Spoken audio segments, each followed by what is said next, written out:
Where it can go wrong is like similar with like language, or similar with like definitions of things.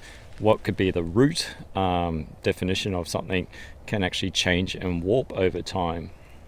And same with intentions or good intentions, where the people, because a system is really just a framework where people exist within something, and these people change, and it depends on the behavioral aspects of those people. So it's kind of like your car is a system, it takes you places, but the performance, how the car handles on the road, is up to the driver. There might be someone that likes to drift the car, there might be someone that likes to take the car in a nice orderly fashion. So the system is really the structure, and the people driving that structure, it depends on their human nature and their upbringing and their background.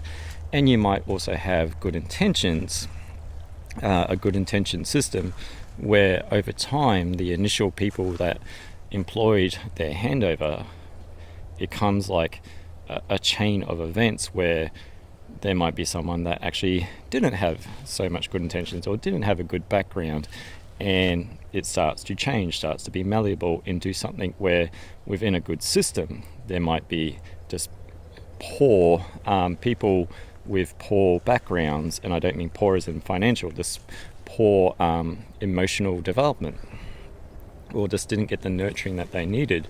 So therefore their leadership qualities might be more domineering, that might be more controlling, it might be more fear-based, it might be more anger-driven. But this still exists within a framework, within a vehicle of a system, where it's still on the outside has all the mission statement of everything that we want to achieve, but the people within that have a different mission statement. Their mission statement might be, I want to survive in this role as long as possible, and I'll fight off anyone who tries to take me from this role. It becomes a mission of survival. How long can I survive within this role? How long can I make sure that no one actually takes over?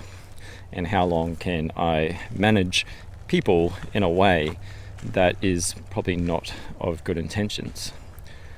And that can zoom out from a charitable organization to a government, a corporation, family systems, anything where there is a type of leader.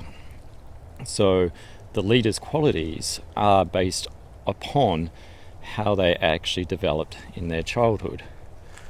So if they're more fear-driven sort of thing, they might be wanting to control an environment. If they're, once again, fear, they could be more anger-driven.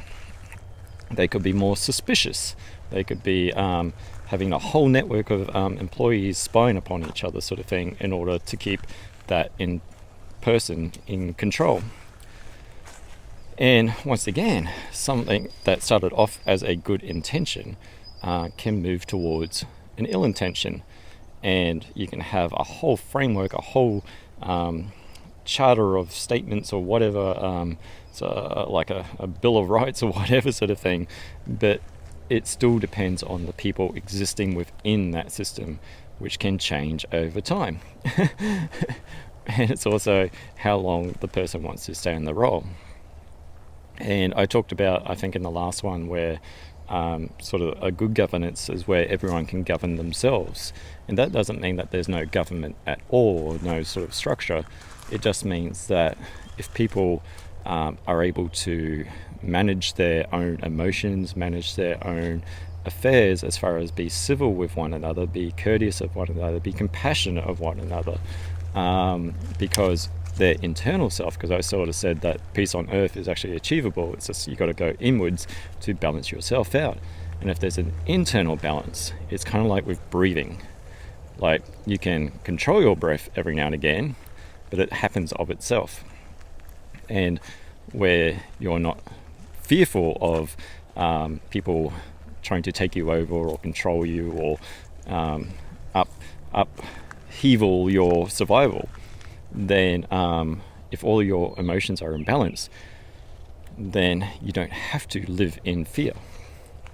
In leadership as well, in the sense of any form of disciplinary action, once again, the meaning of discipline, as I said at the start, things lose their meaning, is that discipline comes from disciple, to follow. The root of the word is not disciplinary action as in punishment. Discipline is to follow. So you can't be more disciplined or discipline someone because they are following you. They can't follow you anymore unless you're determined to carry them on their back, or the ride on your shadow sort of thing. It's very hard to follow someone more so. But what they can be is devoted. And devotion is what a disciple is. It's devoted to a cause.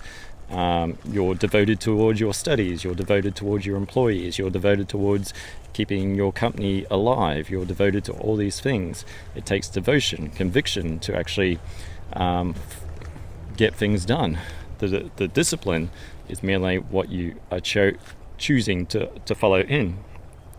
So if you're a leader, then you've got a lot of disciples within your organization. So if you're of good intentions, then you're wanting to be devoted towards your employees, and your employees want to be devoted to you, or your kids want to be devoted to their parents, and their parents want to be devoted to their children's, or a charitable organization wants to be devoted towards the cause that they're doing with good intentions. But things lose their meaning, things lose their way sometimes.